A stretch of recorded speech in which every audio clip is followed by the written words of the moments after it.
अब इसी के साथ हर किताब के जो लेखक होते हैं हमें उनसे सुनना चाहिए कि वो किताब किस बारे में है। तो आज की भी जो ये किताब है उसके जो लेखक हैं मैं उनको इनवाइट करना चाहूँगी, लेकिन उससे पहले मैं उनका एक छोटा सा इंट्रोडक्शन देना चाहूँगी। अतुल जैन एक फर्स्ट जनरेशन एडवोकेट हैं जो supreme court of India, Delhi high court और अन्य कोर्ट्स और ट्रिब्यूनल्स में प्रैक्टिस करते हैं।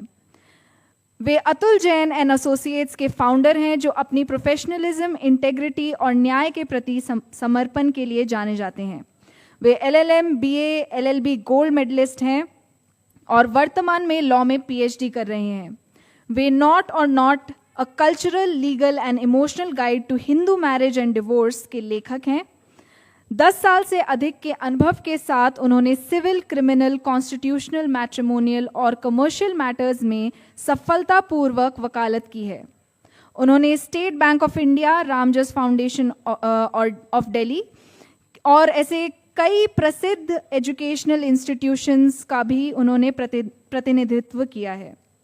वकालत के साथ साथ वे लीगल एजुकेशन और समाज सेवा में भी सक्रिय हैं।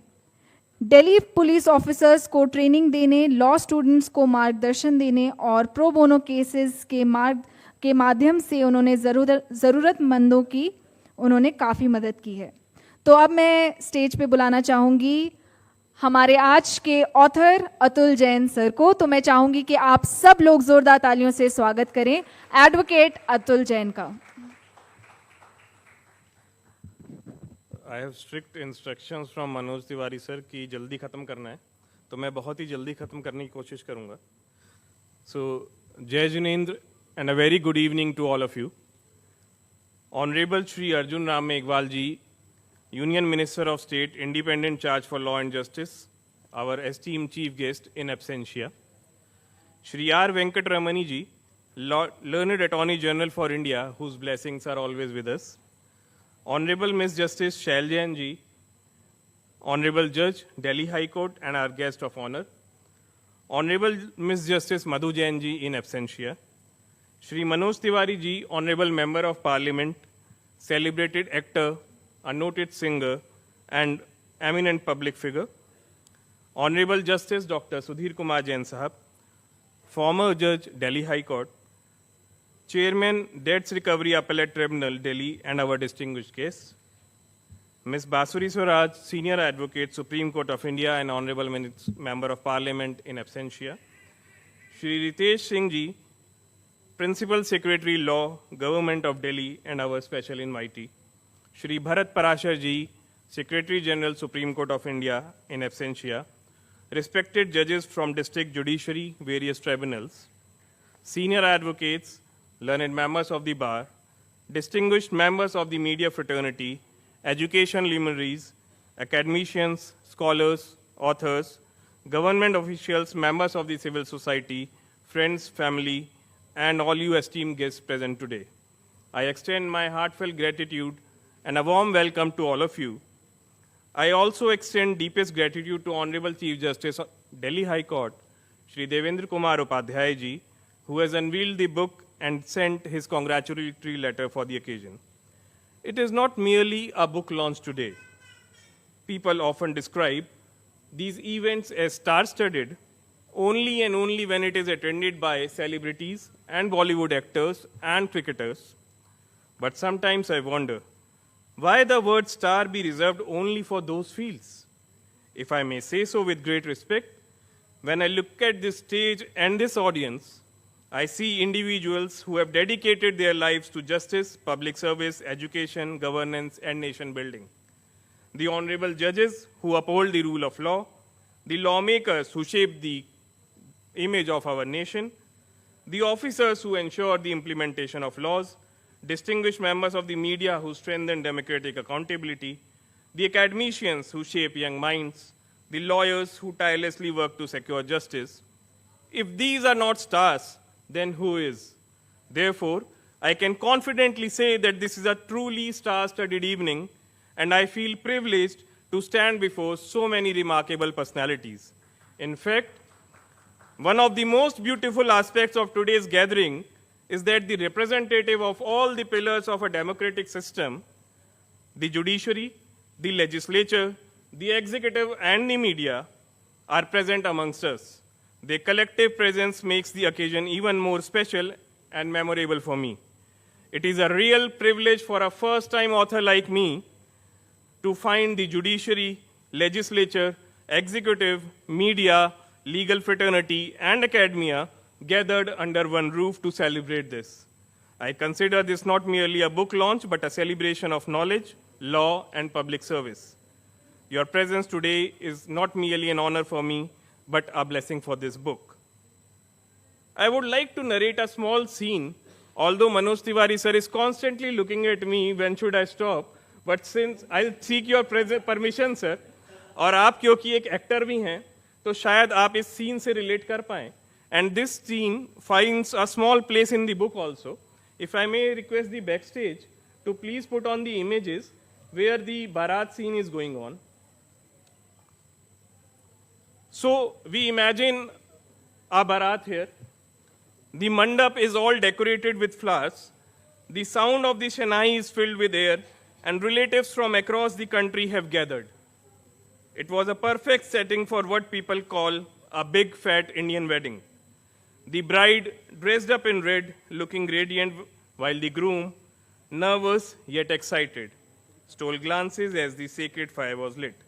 Families exchanged smiles, elders blessed the couple, and friends captured every moment on papers. For those few hours, the world seemed to pause, celebrating love, tradition, and togetherness, almost like a strain straight out of Dilwale Dulhaniya Le Jayenge or Hum Aapke Hain Kaun or a Vivah. And yet, years later, very scenes of joy can transform into something profoundly painful. The sight of elderly parents, particularly those of husbands now in their 70s, standing in a courtroom as if they were hardened criminals is both heart-wrenching and deeply ironic. These are the same parents who once danced with uncontrollable joy during their son's haldi ceremony, swayed to their favorite tunes during the Mehndi, and led the Bharat with a tearful pride.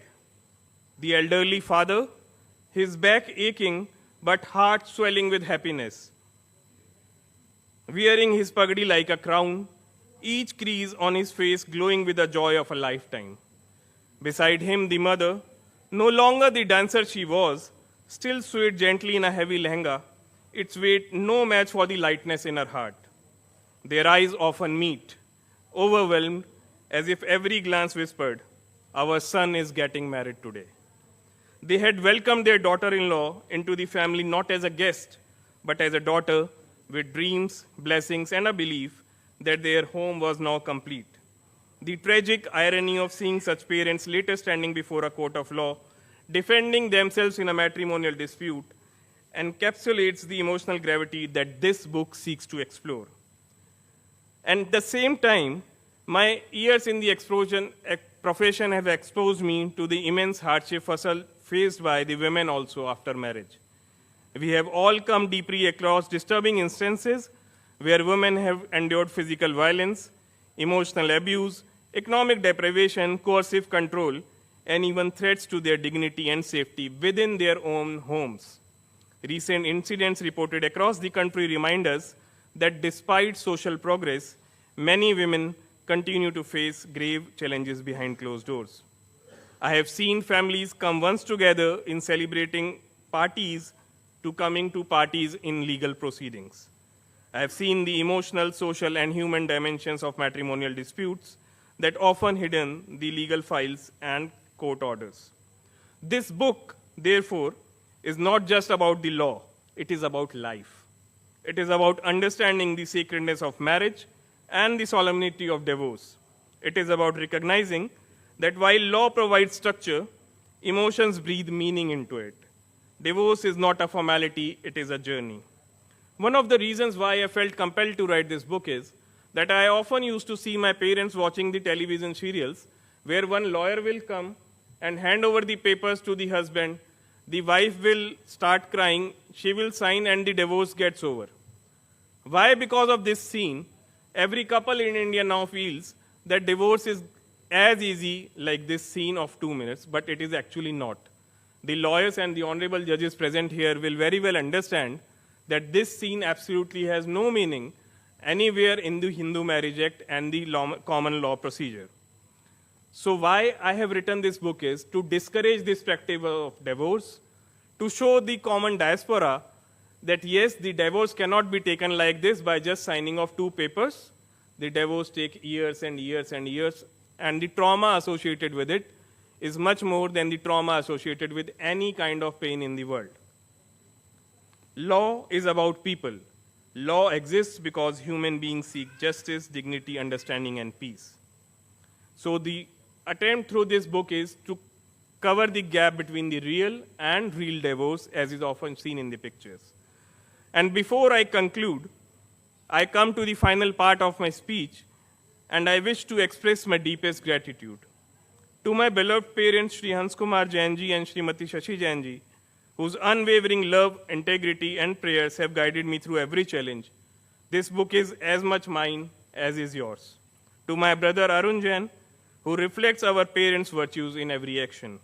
I also fondly remember my grandparents, late Shri Phulchand Jain ji and late Srimati Shanti Devi Jain ji, whose blessings and teachings continue to illuminate my path. I am certain they would be smiling from the heavens above and seeing this work come to fruition. I would also like to make a special mention of Shri S.L. Jain sir, whose guidance, encouragement, and blessings have remained a source of inspiration to me, and all those teachers who have taught me right from A, B, C, and D to my latest PhD course. I would also thank and share a word of gratitude to Mahavir Senior Model School, New Delhi, which played a significant role in shaping my formative years. I owe my deepest gratitude to my first mentors in the profession, Dr. Hemant Gupta and Mr. Shalabh Gupta sir, whose early guidance, discipline, and wisdom shaped my professional foundations. I also place on record my sincere gratitude to Law and Justice Publishing Company, Dr. Manish Arora, Shri Sanjeev Arora ji, and Shri Pradeep Arora ji. To my friends and extended family, though I do not name each one and I cannot, please know that each and every word written in this book have a touch of yours. I also wish to acknowledge my office staff, both on the left and the right side, who have shared the everyday responsibilities of my office, while in the last 2 years I was extremely busy in writing this book. My heartfelt thanks also goes to some of my clients who, while discussing their most precious, most intricate challenges, trusted me with their heartfelt truths. Many of them have poured their hearts out with me.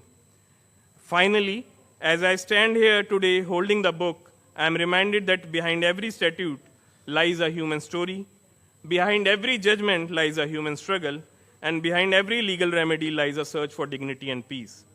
If this book can help even a single honorable judge, a colleague lawyer, one law student, or even one individual facing such challenges of marriage and divorce, I will understand that this effort of mine has been richly awarded.